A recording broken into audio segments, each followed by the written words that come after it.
আজ তোমরা জানতে চলেছ কিভাবে স্বচ্ছতাকে বজায় রেখে আমি জল রঙে একটা প্রাকৃতিক সৌন্দর্য খাতার পাতায় ফুটিয়ে তুলব। তো চলো সময় নষ্ট না করে আমরা শুরু থেকে শিখে নেই। প্রথমে আমি যে কালারটা স্কাইয়ে অ্যাপ্লাই করব সেই কালারটার একটা সলিউশন করে নিই। এবার আমাকে জানতে হবে যে সলিউশনটার রেশিওটা কি, কত ভাগ জল আছে আর কত ভাগ কালার রয়েছে। এইটা কিন্তু ভীষণ ইম্পর্টেন্ট। এখানে কালার আর জলের যে রেশিওটা সেটা হচ্ছে মোটামুটিভাবে 1:9, মানে 1 ভাগ কালার থাকলে আমার 9 ভাগ জল আছে। উল্টোভাবে যদি বলি, জল আর কালারের রেশিও 9:1। এইবার তোমরা দেখতে পাচ্ছ আমি সলিউশনটা দেওয়ার পর আমি কিন্তু একটু অন্য ধরনের ব্লু, এখানে কোবাল্ট ব্লু আমি ইউজ করেছি এবং ভিজে থাকা অবস্থাতে কিন্তু সেই কোবাল্ট ব্লুটাকে আমি ওই রঙের ওপর চাপালাম। এতে কি হলো, এতে আমার আকাশটা অনেক বেশি রিয়েলিস্টিক লাগছে, ইউনিফর্ম লাগছে না। ক্লাউডটা কোথাও বেশি, কোথাও কম, কোথাও আমার ব্লুইশ ভাবটা বেশি, কোথাও ক্লাউডটা সাদা রয়েছে। তো একটা সুন্দর এফেক্ট আমি ক্রিয়েট করতে পারলাম। এর সাথে সাথে দেখতে পাচ্ছ আমি স্কাই কোথাও কোথাও ইয়েলো, কোথাও অরেঞ্জ, কোথাও বা হালকা ক্রিমসন রেড দিচ্ছি এবং আস্তে আস্তে কাজ করছি। আমি কিন্তু কোনো রকম তাড়াহুড়ো করছি না। স্কাইয়ের ক্ষেত্রে তাড়াহুড়ো করতে গেলে কিন্তু ওই ট্রান্সপারেন্সিটা বজায় রাখা সম্ভব নয়, বেসিক্যালি বিগিনারদের জন্য। দেখতে পাচ্ছ আমি কিন্তু পেপারের হোয়াইটটা ছেড়ে দিচ্ছি। আরেকটা কথা বিগিনার্সদের জন্য, যারা জল রং করছো তারা দয়া করে সাদা রং আর কালো রং, এই দুটো রঙকে কিন্তু সাইডে সরিয়ে দিও। ওই সাদা আর কালো আমরা জল রঙে এখন ইউজ করব না, সেগুলো ব্যবহার রয়েছে, পরে দেখানো হবে। আপাততভাবে সাদা এবং কালো রং ইউজ করা হয় না। কেন করা হয় না আমি পরে বোঝাচ্ছি। এখন চলে আসি স্কাইয়ের ক্ষেত্রে। স্কাই দেখো কালারটা যখন প্রায় মোটামুটি শুকিয়ে গেছে আর 10% মতো ভেজা অবস্থায় রয়েছে, আমি তখনই আরেকটু নীল কালার ওখানে কিন্তু অ্যাপ্লাই করছি আস্তে আস্তে। কেন করছি, আমি চাইছি একটা রিয়েলিস্টিক লুক দিতে। এইবার দেখো আমি কিছুটা সময় ছেড়ে দিলাম আকাশটা, কারণ আমি চাইছি সেটা শুকিয়ে যাক। আমি একটু জলে চলে আসলাম। জলে আমি প্রথমে ওয়াটার ইউজ করলাম, তারপর আস্তে আস্তে খুব হালকা টোন দিচ্ছি আমি জলের মধ্যে। এখানে আমি জলের ওয়েভগুলো বোঝানোর চেষ্টা করব, আর সামনের দিকে যে ওয়েভগুলো আমাদের রয়েছে সেগুলোতে কিন্তু একটু ডিটেলিং কাজ হবে। আর দূরের দিকে ক্রমাগত ব্যাপারটা লাইট হয়ে যাচ্ছে, সেই জন্য আমি কিন্তু লাইট স্কাই কালার সেদিকে ইউজ করছি, আর এদিকে একটু ডিপ ব্লু কালার ইউজ করছি। দেখতে পাচ্ছ ওয়েভ যে পরস্পর সমান্তরাল নয় এবং কখনো উঁচু কখনো নিচু, এই ব্যাপারটা আমি বোঝানোর চেষ্টা করছি তুলির টানের মধ্যে।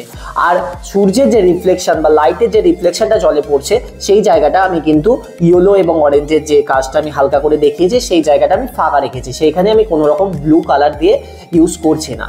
এরপর আমি কখনো কখনো কোনো জায়গা লাইট করা দরকার পড়লে আমি কিন্তু অল্প জল দিয়ে সেই জায়গাটা লাইট করছি, আর যেখানে যেখানে হালকা কালার দিতে হবে আমি কিন্তু হালকা কালার ইউজ করেছি। এরপর দেখো আমি একটা টিস্যু পেপারকে হালকা জলের মধ্যে ভিজিয়ে নিয়ে যে জায়গাগুলো আমি লাইট করতে চাই ভেজা থাকা অবস্থাতেই আমি সেই জায়গা থেকে কিন্তু সেই কালারটাকে তুলে নিচ্ছি।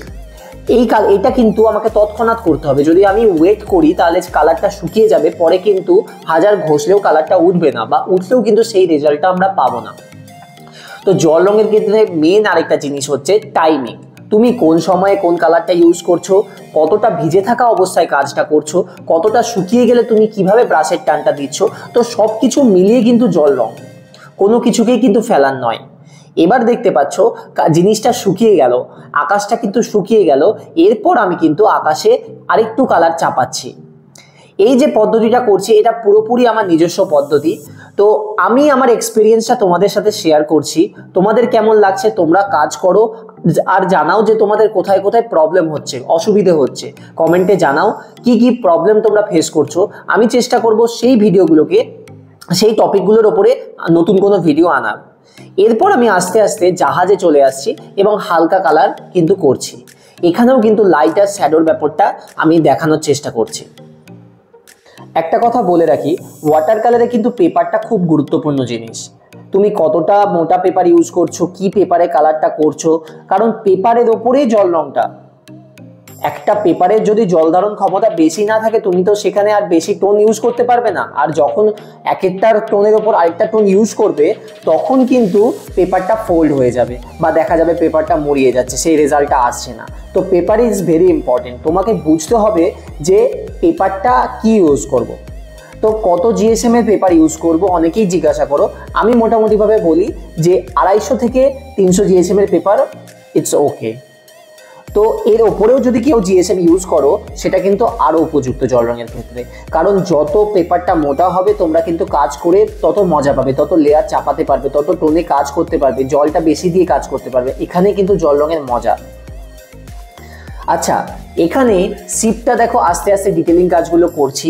যেখানে ডার্কনেস থাকার কথা সেখানে ডার্কনেসটা দিলাম, যেখানে হালকা কালার থাকার কথা সেখানে হালকা দিলাম। এবার আস্তে আস্তে জলের রিফ্লেকশনে চলে আসছি। আর নৌকার নিচে কোথাও কোথাও ডার্কনেস, কোথাও কোথাও আমি প্রুশিয়ান ব্লু ইউজ করেছি। আমি কিন্তু গোটা ছবিতে কোথাও ব্ল্যাক কালার ইউজ করছি না বা হোয়াইট কালার ইউজ করছি না।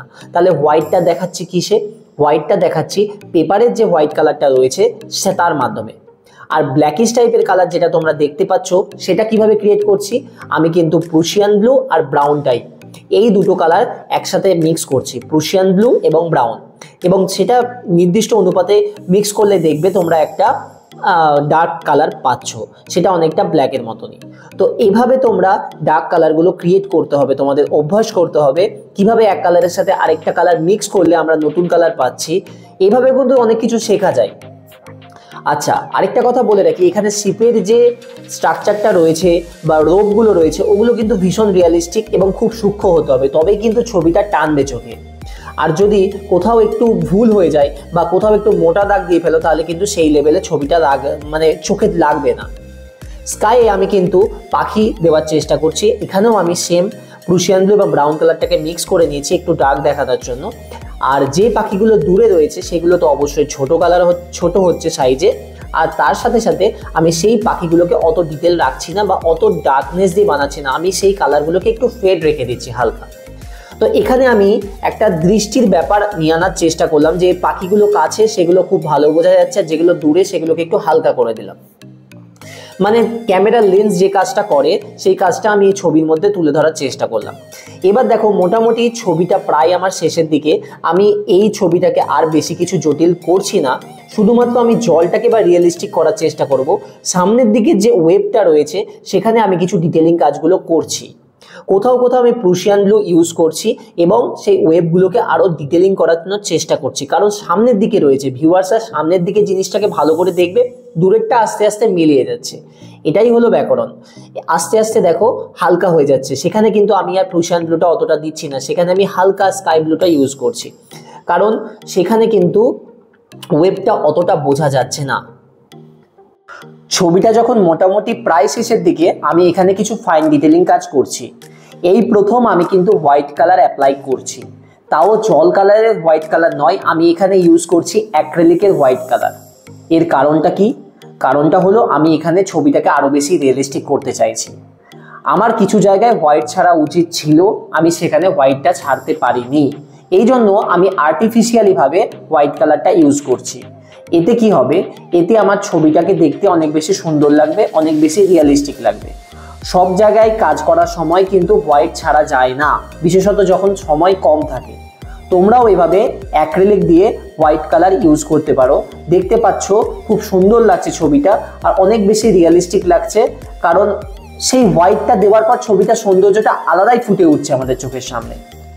তোমাদের সকলের এই ভিডিওটা কেমন লাগলো? আদৌ কি কিছু জানতে পারলে নতুন কিছু? যদি জানতে পারো তোমরা কিন্তু অবশ্যই জানিও, কারণ তোমাদের মতামত আমার কাছে কিন্তু ভীষণ রকমভাবে জরুরি। আরেকটা কথা, তোমাদের যদি কোনো রকম অসুবিধে হয় তোমরা অবশ্যই কমেন্টে জানাও, আমি চেষ্টা করব পরবর্তী ভিডিওতে তোমাদের জন্য সেই সলিউশনটা নিয়ে আসার। এরপর আমি কিছু ফাইন ডিটেলিং কাজ প্রুশিয়ান ব্লু এবং ব্রাউন দিয়ে সেরে নেব, আর বেশি কিছু কাজ করব না, কাজটাকে আর জটিল করছি না। তোমরাও বাড়িতে চেষ্টা করো, আর তোমাদের কেমন লাগলো তোমরা কিন্তু অবশ্যই জানিও, আমি কিন্তু অপেক্ষায় রইলাম। সকলে ভালো থেকো, সুস্থ থেকো। Thank you so much.